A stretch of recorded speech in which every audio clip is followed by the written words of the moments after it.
that religion that goes back so far. It's incredible. Well, there's a whole lot of stuff in there. Oh, it sure is. It's a rich site. What is it, VenusProject.com. VenusProject.com, yeah. Really good. So bear with me. I'm just getting rid of a cough drop here. I got a little bit of a lingering cold here as spring begins to break, but we got a whole lot to talk about. Welcome very much to Manhattan. Oh, thank you. Network. Thank you for inviting me. Welcome, welcome, welcome, welcome, welcome very much to Conversations, where it's a pleasure to welcome to the program Bahram Maskanian. Yes. And he is an Iranian, and he's got so many hats that he's worn throughout his life that it's hard to keep track of them all. But he was a former Iranian Persian agent for the Air Force, undercover agent for the Air Force. He's a musician and a songwriter and a music producer. He's a web designer and database person. He's been lifelong, I understand, as a political and social activist, a human rights activist. And Bahram, welcome very, very much to Conversation. Great pleasure to welcome to the studio. Thank you. Thank you for inviting me. It's my good pleasure. Les Jameson put me in touch with you, and you're in good company with Les Jameson. And that good friend, very hardworking activist. He is. He's involved in all that 9/11 truth stuff at St. Mark's Church, and we're going to talk some about that. But I wonder if you could maybe, it's a template we kind of use here in Conversations, if you would share, and it's particularly interesting, I would think, your own background, where you were born and raised, some of your early education. Then we'll get I was born in Tehran, Iran. Okay. And I came to U.S. In 1978. Okay. A year prior to the Islamic coup d'etat. Yeah, 79. I'm saying Islamic coup d'etat because that's what it was. Really? It was not a revolution. Pretty much Khomeini in there. Right. And ever since, obviously after a year, after 1979, I started to educate myself about world's politics and what's going on, and trying to figure out why this happened again in Iran. You had been there. I wonder if I don't want to pry, but what age were you in 1979? And what I'm 52. When I came to U.S., I was, I guess, 24. 24. So you're an adult person and so forth. And there had been Mossadegh, right? Had been in. Mossadegh was overthrown by the admission of the U.S. government. Madeleine Albright apologized for it in 1998, and that happened. She apologized in 98. When did the overthrow of it? Was it 54? 1953. 53. Right. Okay, right. That was a major traumatic event, do you think? Well, it was. Yeah. That was the first step for the whole region, Central Asia, to experience democracy. And if that concept was just left alone and let it grow and flourish, the whole region would have been truly it's unimaginable how wonderful it could have been. But sadly, they destroyed that, pretty much the first movement of democracy, and brought back the exiled Shah of Iran, or King of Iran. That was an interesting thing, as sort of. But that was not the first time. No, again, so you got Allende in Chile. Right. And that was CIA. That was the beginning of the Dulles brothers putting together CIA, and thanks to President Eisenhower and Churchill and British Petroleum and a whole lot of other operatives, they made that possible because they didn't want to pay. Well, Mossadegh was asking for a fair price for the Iran's oil. What an outlandish demand. And obviously, the Iranian people don't deserve have a fair price for something that is theirs. They just want to take it away and pay truly pennies. One thing that most people don't know about is that when any country, even today's Arabia, which is known as Saudi Arabia, again, thanks to Roosevelt and Churchill, they called the name of this tribe Saud. They call it Saudi Arabia. Ibn Saud. Right. It was Arabia. Yeah, right. It was not a Saudi Arabia. Any country that is now under control of Western workers, in Saudi Arabia there are 6 million foreign workers. Really? Right. 6 million foreign workers. Other than Saudis. 6 million? Foreign workers. How many Saudi Arabians are there? There must be only 4 million. I think 14 or 12 million. Is there that many? I'm not sure. Right. Yeah, okay. But there are 6 million, mainly Europeans and Americans, a lot of Pakistanis that pretty much run the system, from the oil refineries to the technical, pretty much anything in the country. It's all integrated in the global economy run by the neoliberal model. That's pretty much, set. And in Iran, Iranians were not as obedient to obey and just lay down and play dead and let the boss come and pay whatever they wish, and just for the small group of family to become rich and forget about the rest of the country. Which was a pattern for much of the Western colonialization of the world. They would make satraps, and they would make, people that would set up a system, and then it would be operated in the interest of the European Western colonialization of the world, right, which had only just sort of retreated from that after the Second War in a large order. Well, Gandhi set up pretty much an example for the European and American colonizing powers. Right. That, having a big army controlling territory doesn't work anymore. So what Gandhi did, obviously, he's one of my heroes. Yeah. He saved his country, but also that experience taught a great lesson to the powers, colonizing powers, that it would be much easier to just pick a few families right, and enrich them, empower them, and put them in charge and back off. Let them be there. Let them do your work using their own military, their own police forces. Right.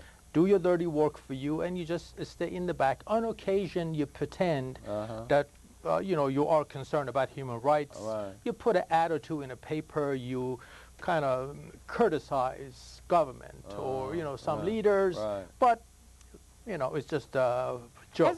Hasn't it always been like that, Bahram, where like in imperial Rome you had the emperors, and in dynastic Europe you had the kings and the nobles, and the people by and large have never, even in Periclean Greece there was talk by Aristotle that it was a slave system even in Athenian Greece, and it's always been a few people would control it, and now we have a few people who own all the capital assets of the world. We have a plutocratic class that runs everything like a modern day Ancient regime, as we would call the feudal state. So it's always been like that throughout all of human history, that the people have never really counted, and they were only something to be manipulated and coerced. It's been up to a certain point. Sadly, something that most people, due to the influence of religion, most people don't know about, majority of world history has been matriarchy. Matriarchy is a system of women being in charge. Really? System changed due to a religion, Hellenistic religion rose out of Persia, Iran, which was Mithra. Right. Mithraism came to bring down matriarchy and replace it with patriarchy. Okay, now, wait a minute.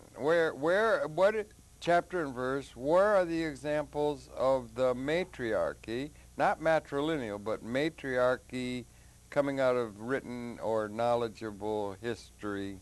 Because that doesn't rhyme, that doesn't seem to gel in my mind. I'm sure you're familiar with Mesopotamia. Well, today's Iraq, it's only about 76, 70, 80 years old. Yeah, British. Right.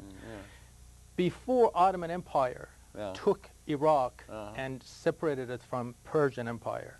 Persian Empire pretty much collapsed 1400 years ago when Arabs took over and attacked Iran, burned down the biggest libraries in the world, destroyed the wealth of knowledge, and they tried to pretty much establish Arab culture and change the language and everything else, which it didn't work. Thankfully, Persians kept their language and culture, most of it. But from that point on, anything Persians produced became known as Islamic civilization. Which is not Islamic, it's Persian. The Islamic had borrowed from the Persian culture then. All of it is Persian culture. There was a lot, and you had a big, there's a guy, Machiavelli, says there was a huge connection. From Mawlavi to Hafiz to Maulana Jalaluddin, which is known as the, one of the best poets in the world for thousands of years. Even the language and the written language and text is Farsi, it's Persian. If you look at anything that is referred to as Islamic civilization, it is not Islamic, and it is Persian civilization, right? There was not Islamic civilization. Yeah, there was a lot of borrowing. There was Machiavelli talks very well about that, even in the early Sanskrit, cultures in the Indus, and so there was a lot of contact with with Greece. And it went through the Persian. Right, Persians have... The culture's really rich and deep and old and been there for a long time. Persian civilization is 12,000 years old. Wait a minute, 12,000? And has 8,000 years of written history. Wait, okay, can you talk around that a little bit? What's the 12,000? I mean, what are you doing? The very same Mesopotamia that it's known today used to be called Tisfun. Tisfun was the Persian Empire's capital for thousands of years. Where? Today's Mesopotamia. No, Mesopotamia is big. I mean, Baghdad or where? The entire region, everything that was robbed out of the museums after the occupation of American forces. Yeah. All those wonderful, pretty much the birth of culture took place in Persian Empire, in Mesopotamia, which was Tisfun and Tisfun capital. was a province of the Persian Empire? It was a capital of Persian Empire. Well, that would be Persepolis or no, that came later. Okay, okay. Persepolis, which is today's Shiraz, that was the second capital, and today is Tehran. So, but throughout the history, before the rise of Mithraism, Mithra. I want to talk about that.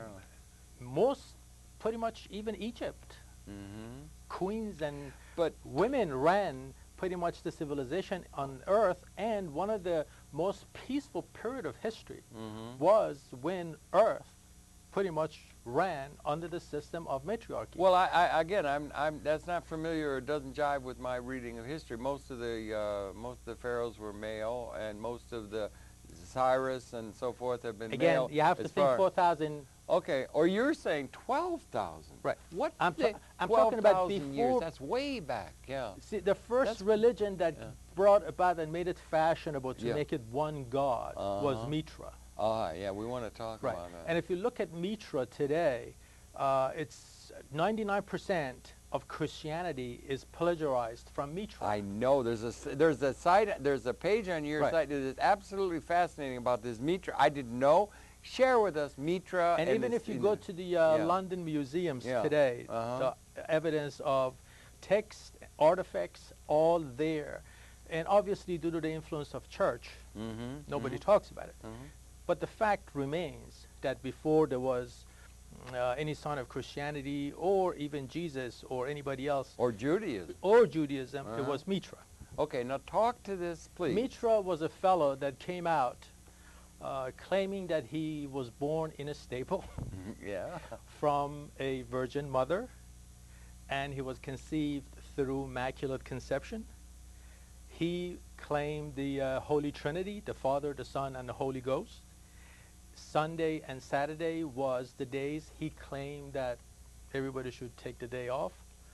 And you just go down the list from baptizing people to promises of heaven and hell and miraculous curing. Right, and the fact that he died and rose again, and December 25th, which is claimed to be Christmas, it is not. It's the birth of Mithra.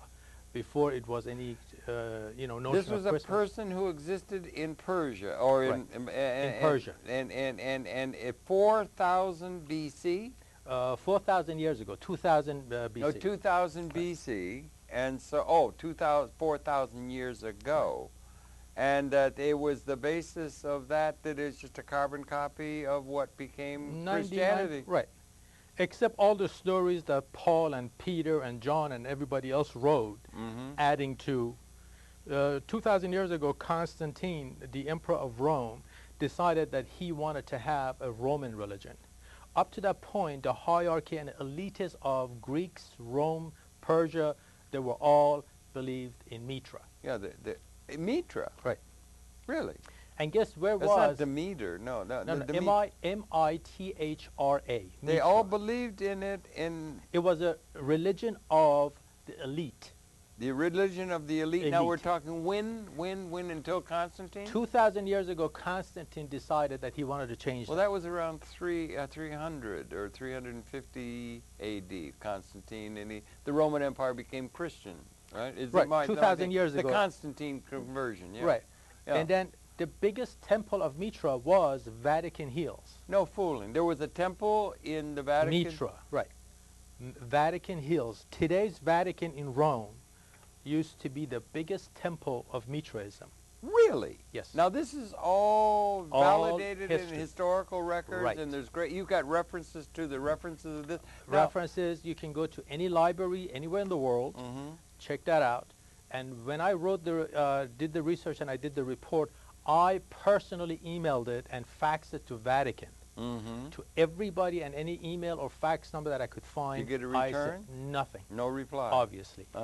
And so but wait a minute, let me get it straight if I could now. You're saying that, let's say, after Jesus, in that sort of thing, Jesus was there, and then you had the Gospels coming and everything, but that was what, you know, from the year when he was crucified, that there was the elite in Rome, which ran the world. They had the control of the world and so forth.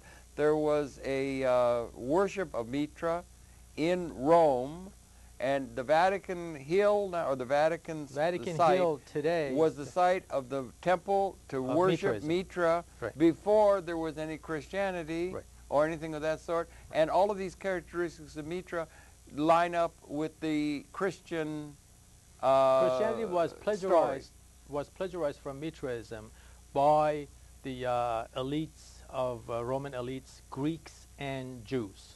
I'll be done. And what happened after Paul was a Jew? What happened to and there was a religion built around Mithraism. Then they just changed names. And Esau, which known as Jesus, his name was Esau. Jesus is a Greek word meaning angel. Okay. His name was not Jesus. His name was Esau. Okay. And he was... The Gospels were written in Greek mostly, weren't they? Right. The Greeks and the Jews and the Romans. Right. Mainly Romans, and then Paul had a big share into this. And so they put together this whole concept, and to most people's surprise, Jesus died from natural causes 300 years prior for him to be turned into this hero of Gospels and making him into... Jesus was a person that worked supposedly in the Philistine, and another shocking thing is Israel there's never been such a country as Israel. There's never been a country. It was Judea. Judea, right? Philistine, Judea, and there was Hebrew tribes all over the place. Right. So, but this Mithra, was there any precursor to the notion of monotheism and so forth? Mithra was the first one. He was Mithra. Right. Mithra was the first one. Monotheistic. Right. And did he influence early Judaism, because you associate that with when they were in Babylon and so forth? So Hebrews did try and link that Mithraism, and then also, if you could, keep it in your mind with the Zoroastrian tradition, which is part of Iraq. Zoroastrian came after Mithra. Link this together for us, and then link it back to the Judeo-Christian history as we understand it. Zoroastrian is pretty much a watered-down version of Mithra. It is. Right. So, and Zoroastrus, he was a man about maybe 1,000 or more years after Mithra that he came, and he wrote a book called Avesta. Oh, that might be around 1000 BC? Right. Which is a little bit more friendlier than Mithra. But again, going back... A little bit more what, I'm sorry? Friendlier. Friendlier in what sense? Than Mithra. What do you mean friendlier? You see all of these horrible stories that you read in the Bible about, you can, if your wife look at you in a bad way or cut somebody, her head off, have your son has no really respect grim, for you, you can the cut Old him off. Testament. Right. Yeah. So all of this come from a bunch of men who, for whatever the reason, they had such a level of despise for women, wanted to bring down the system, and they wrote all of this nonsense, creating and dividing people for their own interest. As long as we are divided and we're killing each other over nonsense, speculation by some people thousands of years ago. Let me just... Look at what's going on in Iraq now. Let me just ask you something today. Yes, sir. Yes, sir. Anything at all. You hear something about a week ago. Yeah. It is said on tape. It's recorded. People witnessed it and had written it down. You go and ask the person who said what he supposedly or she said, they deny it, and you can't prove it.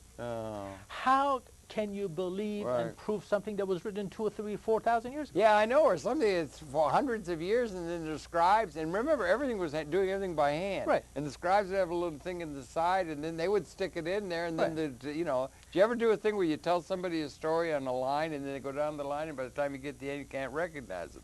that process was part of the way the Bible came into being when it was being, you know, yeah, you got to look at it a little, a little bit askance. Right, we should be a little bit more skeptic, and we should start to understand that Christian, Muslim, Jew, Buddhist, whatever you think you want to be, keep it to yourself and treat religion as a private affair. Where the Buddhist gets over into the Vedic kind of thing. You know, Buddhists weren't that great either. Buddhists killed 40 million Chinese. The nation of Japan were Buddhist. They killed 40 million Chinese in World War II, and millions of Koreans and Filipinos. So Buddha. All right, I'm going to use the line that I use every day practically in everything I know, and it's James Joyce having Daedalus say, history is a nightmare from which I'm attempting to awaken. Right, true history. But I don't quite see where you say this Mithra and then the basis of the monotheistic religions was a ploy well, to he bring, introduced the idea. wait a minute, excuse me, to bring in patriarchism, patriarchal system, when the world had been organized in matriarchal terms. I don't quite see that in my reading of history or the paleontological record that there was a matriarchy system that held, except very, very, you know, Queen Elizabeth, and you get Margaret Thatcher. Right. Mostly it's been the men that have been hitting each other over the head, and the women probably extolling, and some of the spiritual leaders saying, let's lead a good life. But, I mean, unfortunately, they've not been in a position of power for most of human history, it seems to me. That's the reason that in every single one of these books, from what I call Adam and Eve-based religions, which is Judaism, Christianity, and Islam. If you look at this text, their manual, what they're talking about is they're degrading woman to a level of a sheep. They can buy and sell, and even today, there is a huge market of slavery in Arabia, in Kuwait, in Iran, in India, in Pakistan, and even in Israel. Chattel slavery. Right. So incredible. It didn't Sudan change. isn't doing so well. And if you degrade a human being, a gender of a human being, female, which is so ironic, we all come from a female. Our mother is a woman. That's right. I think almost without exception. Right. Yeah. So for anyone to grow up and to subscribe to that idea that women are here, forget about it, men know everything, woman. In Judaism, in Islam, if a woman, if you want to have equal, pretty much, you know, women count as 1/4 of a man.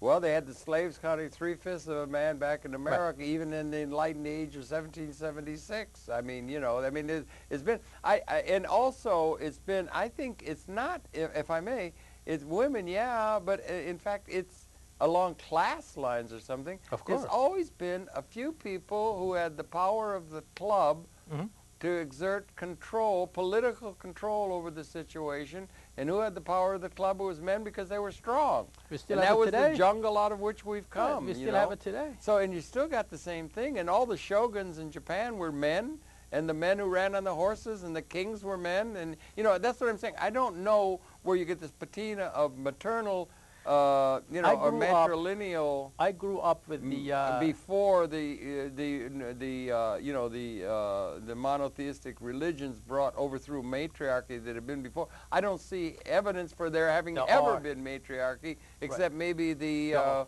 Amazon legends of something in South America or something. Many libraries all over the world. Yeah. I mean, I would like to have the evidence for it. They have many, for those of the audience that they may not know. Right now, you can go to New York Library. New York Library would give you would give you a letter card with a number on it. That if you have a broadband connection from your own home, you can log in to New York Library's database. Isn't that wonderful? And do a research. So it's just fantastic. Yeah, isn't it wonderful? Oh yeah. Yeah. And we got to get to that, because you're a database and website developer, and you got a whole lot of the hats you wear. Well, other than this Iranian background. The reason I put together the website that I have, my website, as you know, is venusproject.com. Say it again. Venus, like a planet, project, venusproject.com. VENUS project, PROJECT, all one word. .com, and it's a great site. Oh, thank you. There's a huge amount of information there, yeah. And the reason I put it together there was I'm not alone. There are many contributing authors, essayists, that they do a lot of great work and they contribute. The whole idea is to demystify all of this nonsense, demystify war. War is a racket. war always been a racket. Like mafia dons fighting for territory. They just territory and money. Yeah, and money. And, you know, the people who are making money from it are never harmed.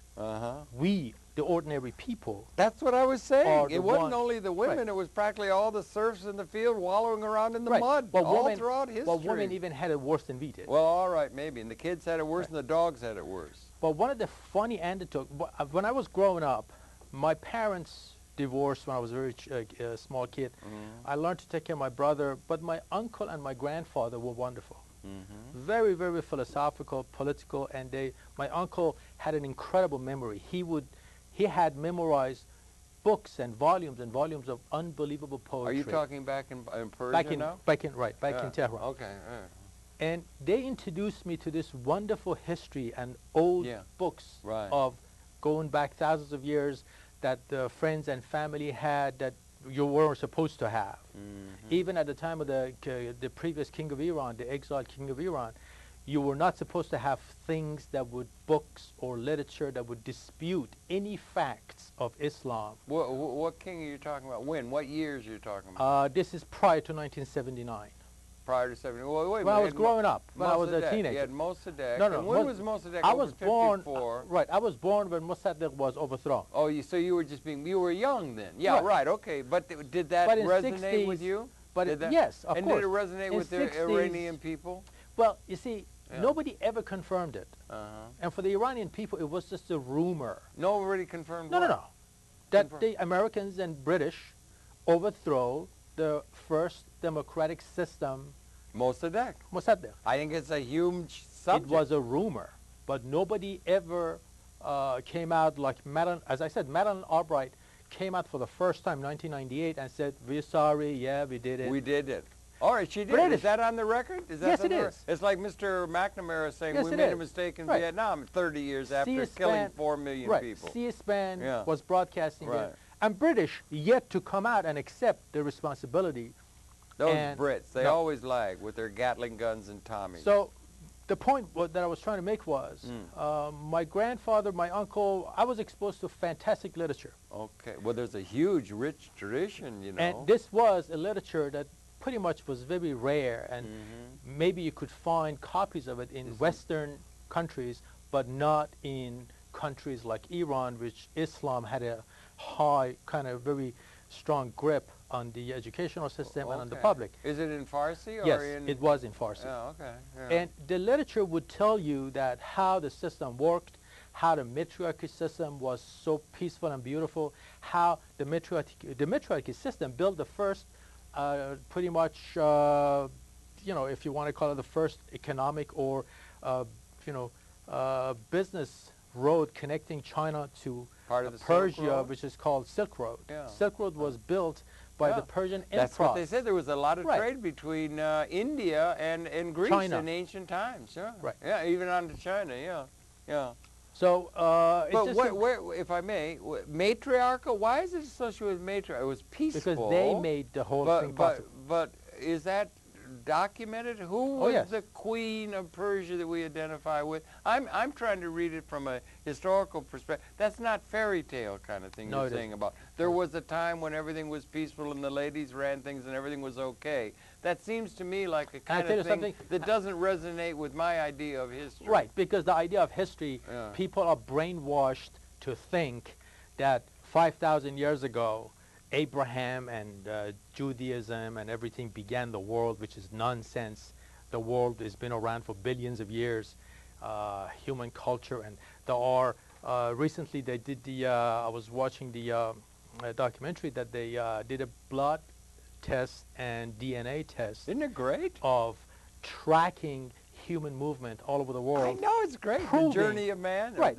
Proving that we began from Kalahari Desert in Africa. Oh, right. And we were all, you know, gradually began to move out and trying to claim our own territory. 200,000 years ago. Right, settling in different places. Yeah, 200,000 years ago, Homo sapien first appeared. We're all we're all Africans, right? We know, and it's so great to be alive because there's so much interesting stuff coming. But I would like to have chapter and verse on which were these kingdoms that were headed by women. in a political sense, and I don't know. I can think of a little time when Queen Elizabeth. Well, one thing. Well, but by and large, it's Europe, been a thing Europe of at men. the time. At the no, time, but across the world, the shoguns were all men. Right, but history began to kind of surface when monks start writing it, and they when had monks to keep the records. Right, in the and dark the monks ages.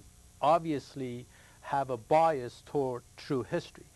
One of the good things that I learned in life is that if people do not learn from their true history, they're doomed to repeat it. Santiana, yeah.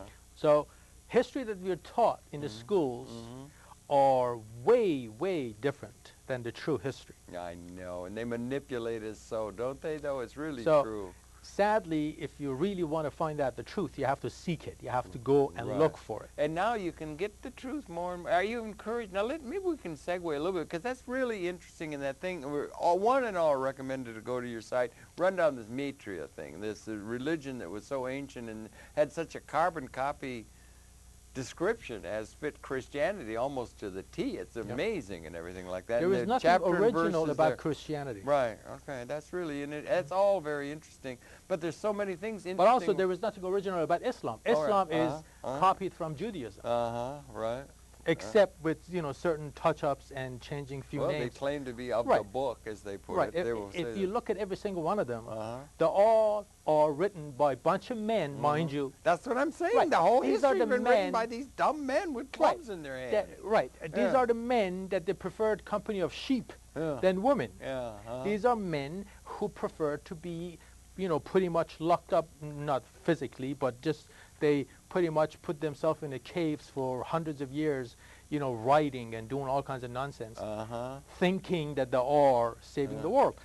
We know better now. We have a Hubble telescope out in space. We can see the vastness of this incredible place that we live in. I know, and every day it's a revolution coming in over the transom in terms of some place of our understanding it better and better. Now we got this internet. It's like a gigantic Akashic record of research at university that exists out there, open source and that sort of thing. You've been involved in that database and also website design. That's another thing. And what's your educational background? And you were an Air Force undercover agent. Right. Maybe we ought to touch on some of that. I began my professional career when I came out of high school in Iran. Getting to universities were made purposely very difficult, next to impossible. You have to be like the old genius. British system, yeah.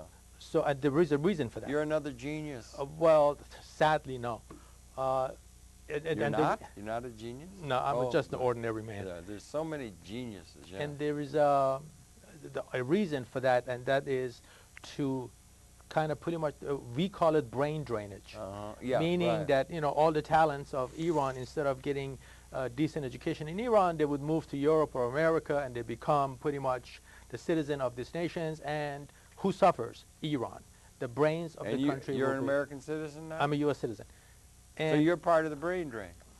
Well, if you want to, that's a compliment. Thank you. All right. So, but the point is that I tried to get to the university. I couldn't. So I always wanted to be an Air Force pilot. Right. But I couldn't do that either because of the accident that I had. My nose had a kind of broken bridge, and I couldn't make it as far as the physicals. So I became an Air Force, agent, and I started working as an undercover officer.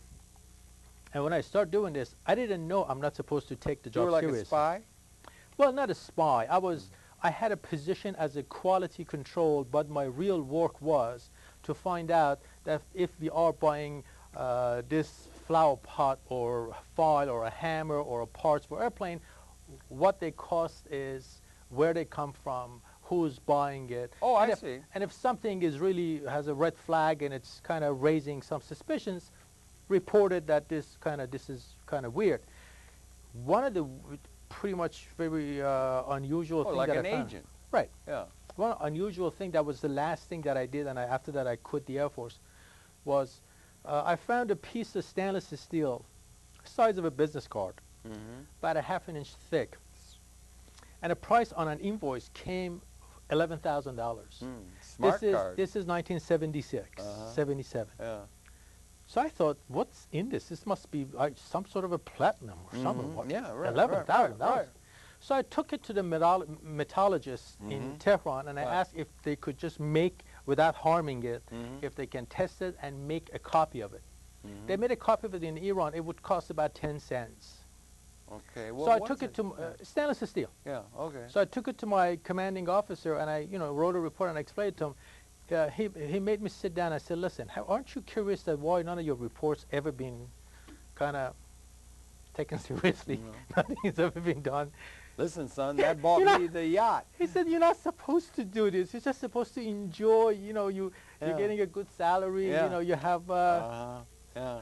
So am I a joke? Yeah, my thing, No, I said, no, you're not a joke. I truly appreciate your energy and, how you try to do the right thing. But it doesn't work like this. This whole thing goes from here to the top. Yeah, right. 10 cents, $11,000. Right. So when I came to do, to we U.S. had $500 toilet seats and $1,200 hammers. Yeah, right. So that was my first... Particularly in the military. Right. First pretty much experience in real world coming out when I came to the U.S. Start to, I don't know, just look around, educating myself, And I love reading and educating myself. Yeah. I learned about a variety of different things. I tried dabble in fashion design. When I came to U.S., I had my own money. I had my own business. Yeah. I had my house that I sold and brought up, brought my own money, invested some in Europe. From Iran, you had a house in Iran that you had, so you had a stake, Yeah. So, and I tried fashion. I realized fashion, it's on the back of a slaves. Unless you do it domestically here in the U.S., which was not feasible, and the price, nobody will buy it, and I didn't have that. You have good business sense too. Well, I thought I did. And but the condition and the circumstances that you are in, and you're working, trying to work your way up, sometimes limit you. Doesn't matter how creative you may be. Right. And you've also been a political and social human rights activist all your life. First time I got beat up by the cops, I was 14 years old in Tehran. In Tehran. For what? They raised the price of the bus fare, which is, everybody depended on heavily in Tehran. They raised the bus fare, public transportation in Tehran. And there was this whole Tehran University and a lot of other students, they came out in the street protesting, peaceful protest, to bring it back down to the price that it was. And so we joined, and we left the school and we joined, and throughout the course of this, shouting and carrying banners, all of a sudden somebody from behind us, which we were told later on that there are actual government instigators in the crowd, that they do stuff like this to give the police excuse to come and beat you up. From behind us, a piece of stone or brick went into the bus that we were all walking behind and broke the window, the back window of the windshield of the bus. Sounded like a bomb. All of a sudden, we start getting hit left and right, me and my friend and a bunch of others. So that was my first experience of protesting.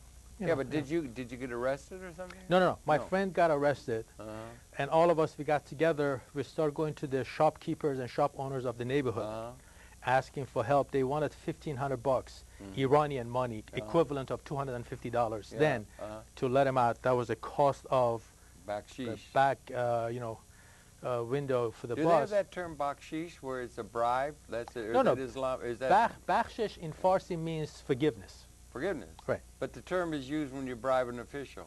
Well, no. Am I wrong? I'm off on that. Okay, I'm wrong. Bakshish is like a tip. Right. When you to forgive someone is bakshish. Okay. I'm off base on that. Yeah.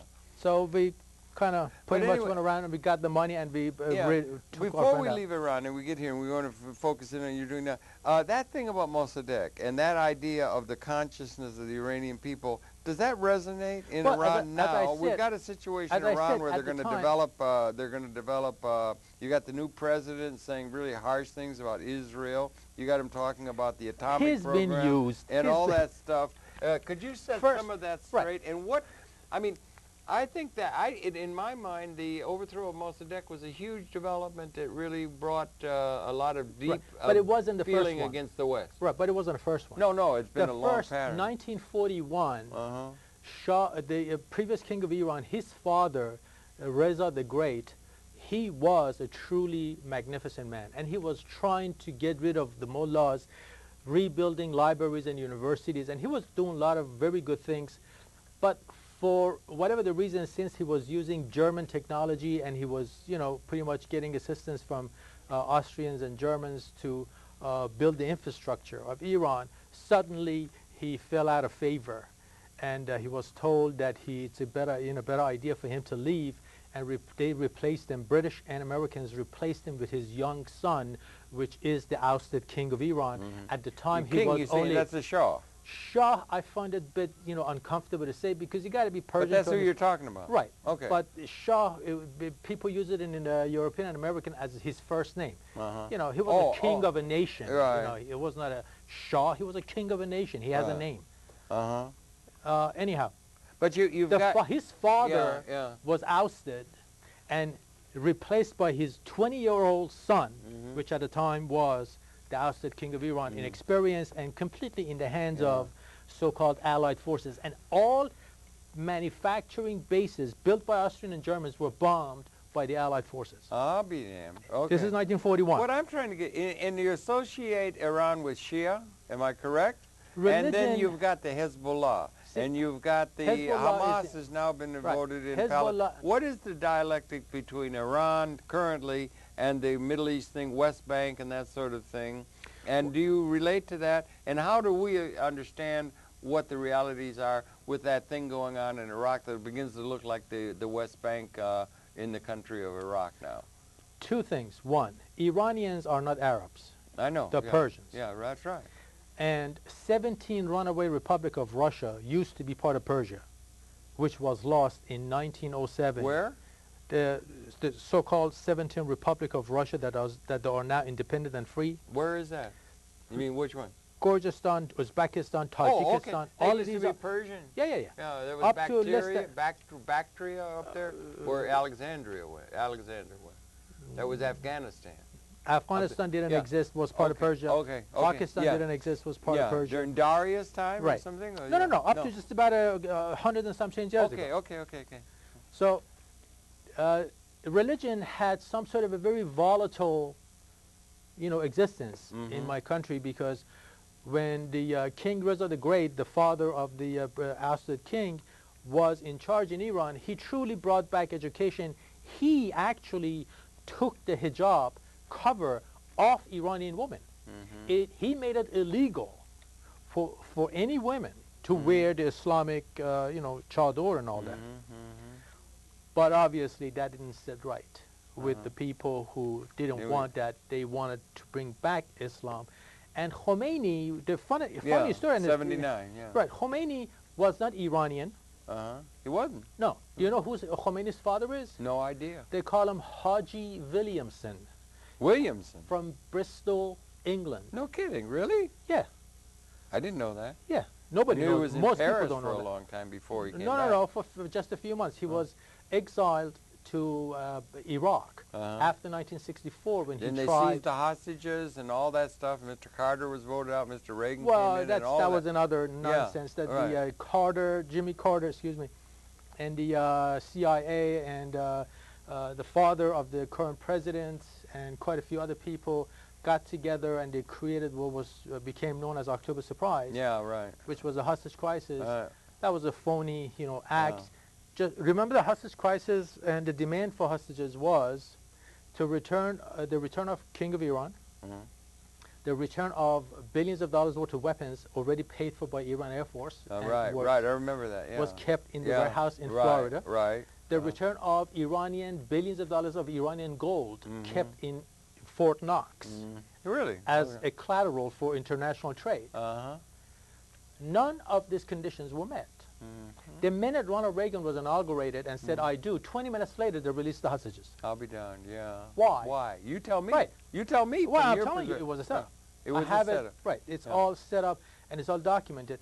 But people are so busy they don't get a chance. I know, You know, yeah, right. People, the whole idea of keeping people at the level of pretty much no time to do anything except eat, sleep, maybe take a shower and run to work. Yeah, right, and get to work and make your way. Yeah, right. That's what everybody's all wrapped up with, yeah. So, and things are moving faster all the time. So in reality, whether you're Persian, American, Greek, Israeli, Arab, we're all people. And we're all being controlled and dominated by the forces to keep us at each other's throat. And the people that do that, British used to divide and conquer, didn't they? Yeah, They would divide and conquer. Coined the phrase. They were They coined the masters phrase. at it. And the neoliberal model. And we still have a thing where a few people own the assets in every country and every political system and in the world. It's still a plutocracy that runs the world. We don't have a democracy. And you're involved in these kind of movements. You've also, we got to try and get it in, okay? You're music. You do music, you write music, you have a CD, and let's see if we can't get one of your songs in, because that's something you're majorly involved. Trouble is you got too many hats that you're wearing and it's all too interesting. But you have a CD, and maybe we could just play one or two of the songs quickly and talk about you as a music maker and music producer, and then we've only got about 10 minutes left, so we've got to get it all in, right? Well, I love to write poetry and essays and things. You're Persian. Poetry is really important. Right, isn't it? That's a release for me. Right. You know, instead of that's how I get rid of my anger. Right. You know, I write it down. Good. That's a good idea. So some of the songs that I just did, one of them is "The Day." This the day? Okay. Here's the day. You wrote them? Yes.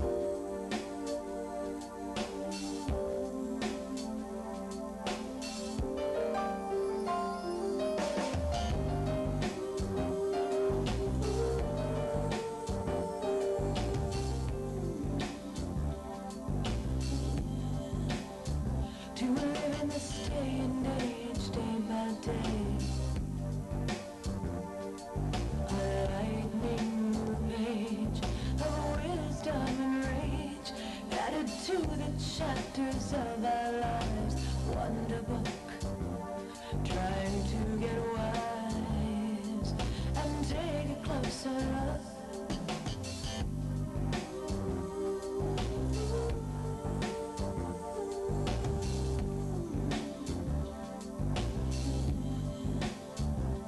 I've been waiting so impatiently to see the day of unity.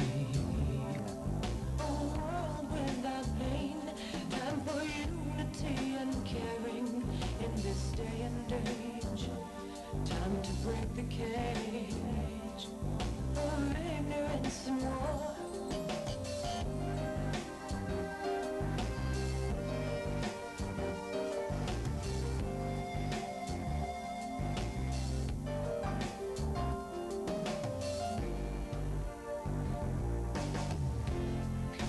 While we rise, hope and try to bring unconditional peace and beautify. Wonderful world, we share our life. Hey, that's really beautiful, thank man. you. That's really, you wrote the words and the music and everything. Well, and it's got since this was a new thing for me, I'm not a musician. No, you're not. This was the first time that I taught myself how this thing works, and I bought in a studio, put together the whole 9 yards. Oh, right, you put it together. And I learned the words. I wrote the words, and as I wrote the words, I thought about the melody, so I hummed the melody to what's called arranger. And the arranger, I work Is that with a the arranger. machine or is that a No, person? arranger is a person. Okay, I didn't know if it was maybe Right. a piece of technology. You No, know? arranger is a person that sits and works with the pretty much synthesizers in a computer. And you tell them what sound, what instruments you want to play. But the words, the lyrics were, it's like a poem, and Right. you're like a poet. You had a thing for poetry and everything, and it's calling for peace and for a sensible kind of world beyond next the song, nonsense. Yeah. next song has Okay, we'll goes play one back. more. We got one more. We can just about get it in. Right. Okay. Next song goes back to the patriarchy that we were talking about. I'm going to say it very quickly. The story of the next song is based on the Persian empress 8,000 years ago, that every time she had trouble, as she walked, every time she's been walking across the Persian Gulf, she always saw two set of footprints, knowing that Mother Nature is always with her. All right, all right, all right. But when she come across having a lot of trouble, she noticed that the extra set of footprint is gone, and there is only one set of footprints. Uh-oh.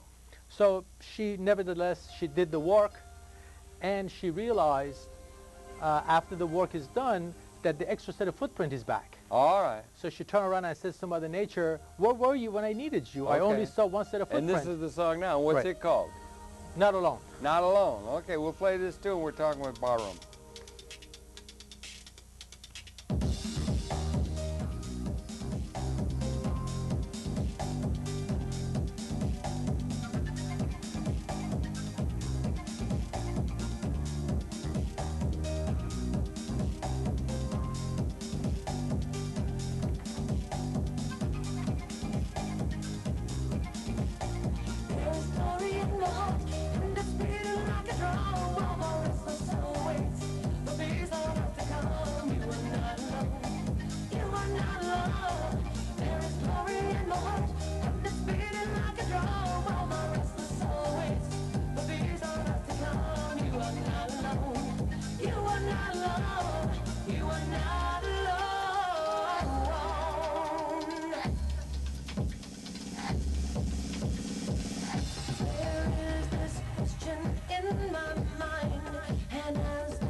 To the end.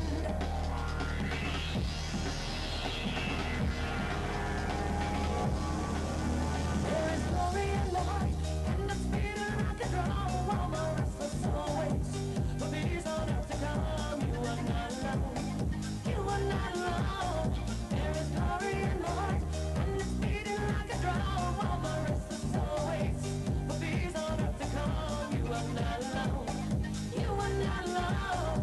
You are not alone. Hey, that's really got a good beat and everything like that. It's really good. It's kind of Western. And is it, who's the singer? Her name is Vita Karimbi. Great name. She's a great singer. Is she from another part of the world? Or? No, she's an American Italian. Right. Yeah, Italian, yeah. Yes. Okay, good. Really good. You put that together. It's on a CD. What's the CD called? The CD is, the songs are available as individual songs. Yeah, okay, yeah. You can go to PBC Records. PBC Records? Records.com. .com. Songs are 99 cents a piece. Yeah, right. So you can, okay, so you do that, and you enjoy that, right? And it's a way to get your point, and you're concerned with the peace thing and the peace movement, and trying to get things in some order. Are you optimistic, pessimistic for the human prospect? I have a lot of hope and optimism, and I think things are changing for better. And I have a message for my fellow activists, if I may. Yeah. And the message is, don't let people divide and conquer what you do, and don't be fragmented, and I tell you why. What I mean is, there are so many groups of different activists doing different things. There's a lot going on, yeah. And unfortunately, there's so many things wrong. Yeah, right. That if you want to just, if each group want to take a corner of what's wrong, nothing would ever get done. Right. My recommendation is, excuse me, my recommendation is, why don't we all come together, pick one issue at the time, solve it, move on to the next. You think that, right? Okay. And what I think we should do first is reinstating the fairness doctrine. The which doctrine? Fairness doctrine that Ronald Reagan illegally, with the executive order, throw in the trash can. You mean as far as reporting on the media and everything? Fairness doctrine? Equal time.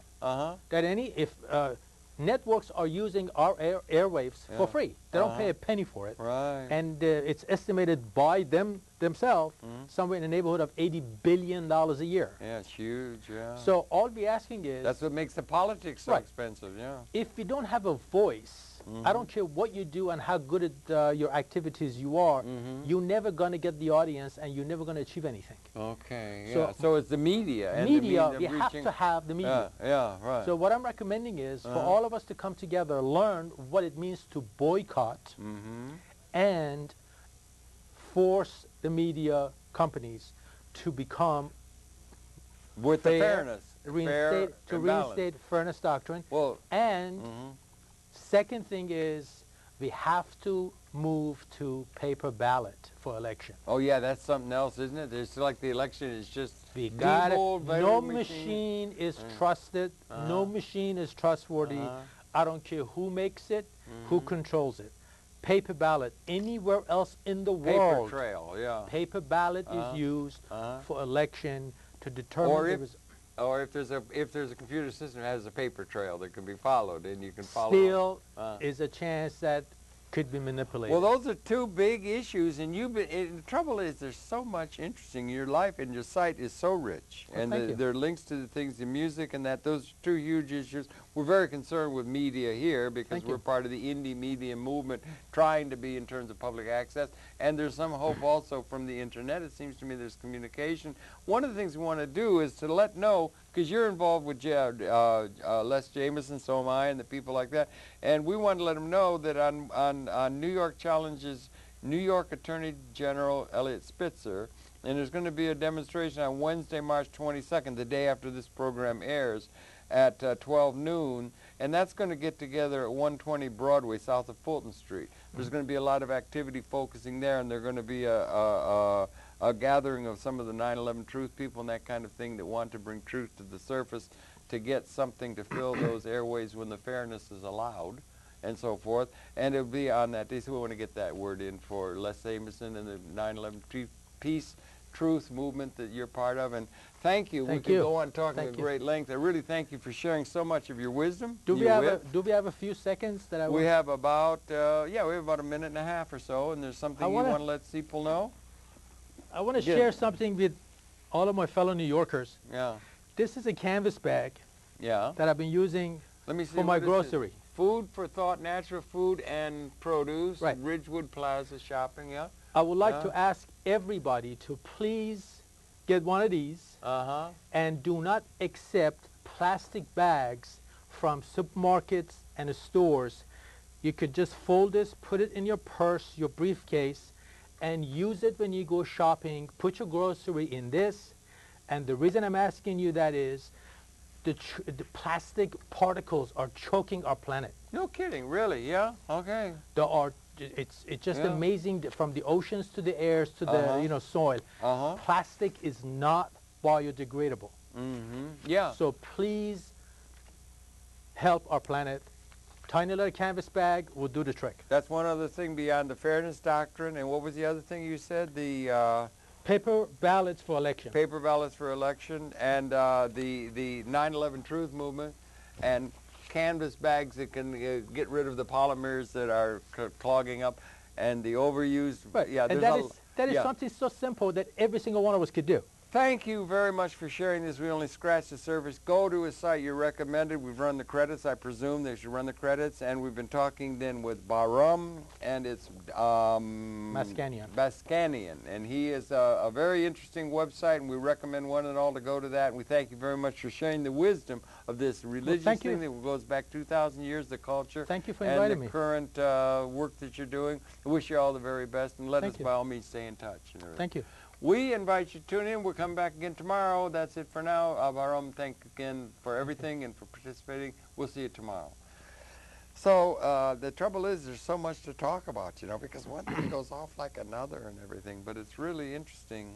And your site, again, I'll say it, I think we're off the air now, but your site is really rich. It's really Well, thank good. you. Yeah. Well, the whole idea is to, educate people and Yeah.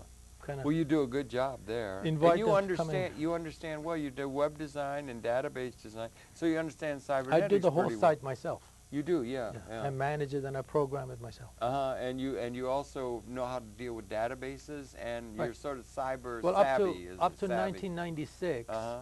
I own a company with my partner Uh-huh. that we did computer consulting, computer programming. We sold computers, and that was before the mail order became big, and we Yeah. pretty much lost all of our business as far as Uh-huh. products Yeah. became through the mail orders.